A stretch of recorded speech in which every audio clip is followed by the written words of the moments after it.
Was Justin Trudeau's own office caught using Gmail to conduct government business? If his speechwriter hadn't tweeted her Gmail address out to the world, we'd never have known any of this.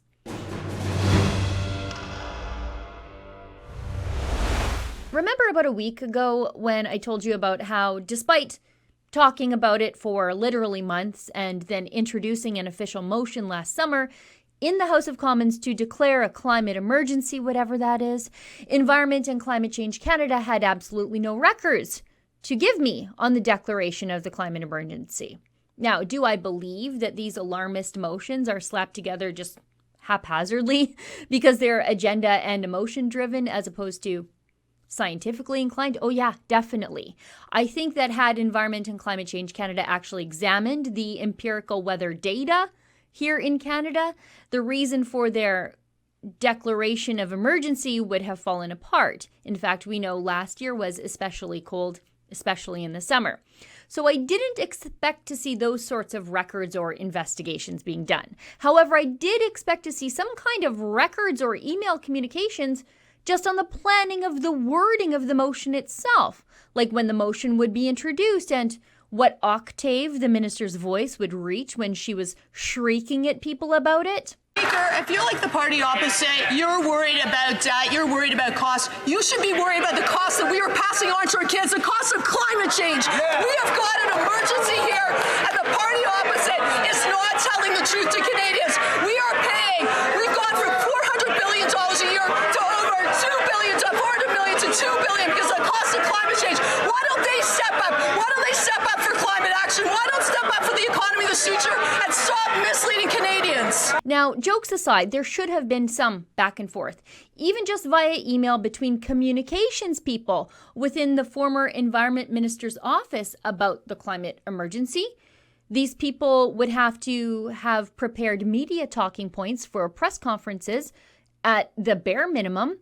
And how do you propose a carefully worded motion without working through what that carefully worded motion would say? And we know Catherine McKenna has somewhere, or she had somewhere, around 24 staffers involved in the planning of just her tweets. So the idea that there were no records regarding the climate emergency declaration, well, that's just completely unbelievable. Well, now I think we know why I often get access to information returns telling me there are no records for the government to share with me. Blacklocks reporter has the story today behind their paywall.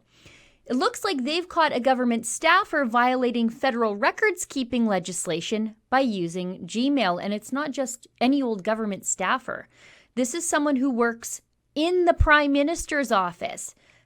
Just look at this. PMO speechwriter Gabrielle Sesve, I'm sure I'm saying that wrong, in a January 10 tweet announced a job opening in the office.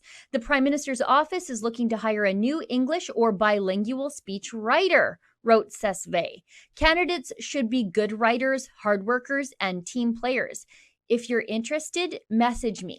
In a follow-up tweet that same day, Sesve wrote, I'm having trouble answering everyone, so new plan. If you are interested, email me your CV writing sample and cover letter to pmospeechwriting@gmail.com. Sesve later deleted the Gmail reference. The Prime Minister's office yesterday did not comment. Now, friends, this is such a huge no-no because if you work for the government, we own your communications, we the people of Canada, and we have a right to see them. All of them. And often the only way someone like me, a journalist, could get access to government communications that were done in complete contravention of government records-keeping regulations via Gmail would be through a court order. And how would I ever know that those communications exist if they are kept off government servers in the first place?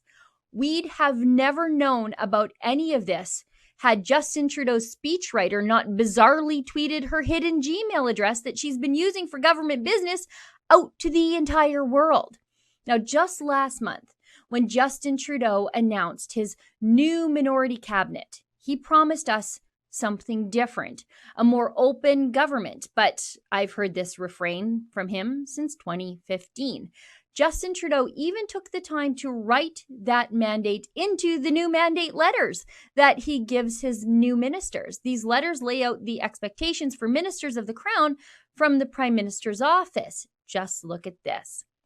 It is more important than ever to unite around our shared purpose as we build a stronger, more inclusive, and more resilient country. This is exactly what our team will do.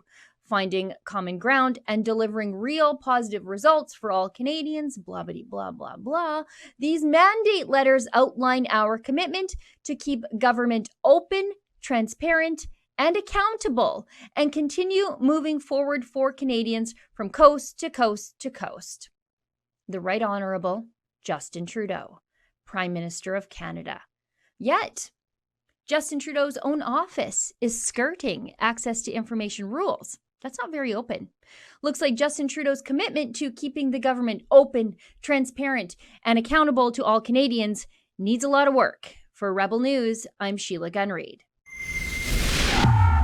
At Rebel News, some months we can file maybe 100 access to information requests. Each one of them costs money, and each one of them costs man-hours to go through.